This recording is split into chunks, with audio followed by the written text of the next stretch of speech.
গেটের ওপর এই ফাঁকা টবটা রেখে কয়েকদিন আগে ছবি তুলেছিলাম, মানে সামনের বারান্দায় দাঁড়িয়েছিলাম আর ওখানে মোবাইলটা রেখে এসে ভিডিও করছিলাম। সেই টবটা আর নামানো হয়নি, ওখানে জল জমেছে। এবার মিউনিসিপ্যালিটির লোকেরা এসে আমাকে বকা লাগাবে, হ্যাঁ এইভাবে ডেঙ্গি ছড়াচ্ছেন, টবে জল জমিয়ে রেখেছেন।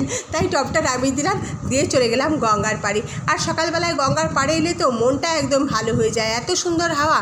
আর এখানে জগন্নাথ দেবের মন্দিরে আজকে কীর্তন হচ্ছিল, অনেক খাওয়া দাওয়ার আয়োজনও হচ্ছে দেখলাম, একটু দাঁড়িয়ে দেখলাম। তারপরে চলে গেলাম দিদির বাড়িতে গিয়ে চা খেলাম। আর ওখানে একজনকে একটা ইঞ্জেকশান দেওয়া ছিল, ডেক্সামেথাসন ইঞ্জেকশান দিলাম, দিয়ে বাড়ি চলে এলাম। এসে আবার সবার জন্য চা করলাম, যখন আবার একবার চা খেয়ে নিলাম।